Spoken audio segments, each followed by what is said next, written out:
Welcome to Car Show Clips, a production of VintageCarStudios.com. Fasten your seatbelts. Here we go! Mark from Hollidaysburg. I have a 1974 BMW R90S.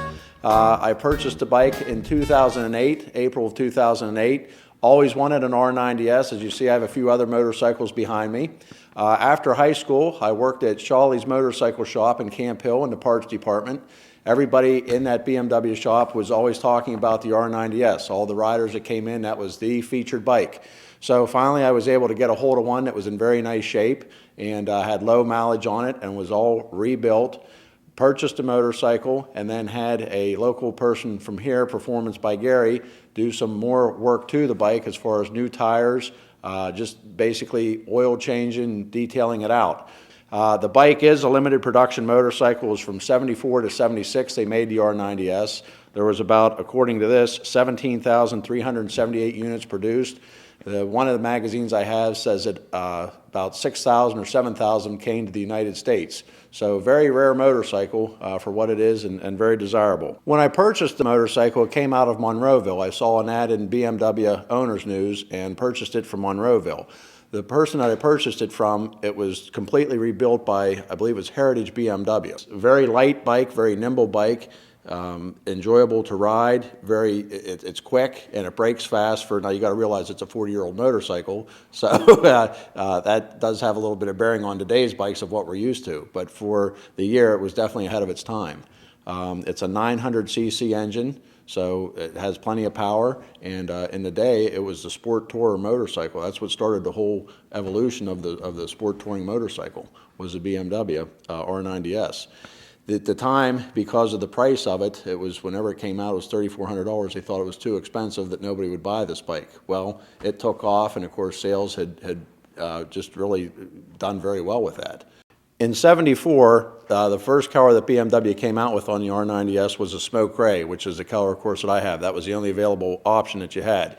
In '75, BMW came out on the R90S with a smoke gray, and they also had the dark orange color. And then in '76, both colors, from my knowledge, were still available, the orange or the smoke gray. But the other thing, too, on the '74 R90S, it's the only one of the 3 years made that came standard with the kickstart. So this motorcycle has the kickstart on there.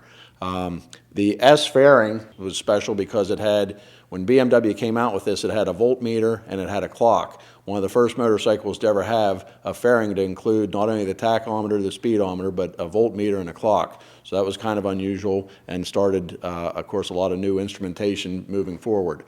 Also, the tank on that has a 6-gallon tank, which was able to have the rider go 200 miles without having to stop for fuel, making it more of a tour bike. One of the features the R90S had over the standard R90 was it has Delorto carburetors, which put out, of course, more fuel to the carburetor system, but also you had higher compression ratio in the R90S engine versus a standard R90. So that was a big feature. Gave the bike a top speed of about 125 miles an hour, which is what is said in the manuals. I've never had it 125 miles an hour. I've taken it maybe to 100, and that was about it.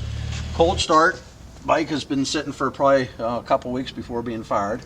So we'll go ahead and I'll just show you it's totally cold. Sounds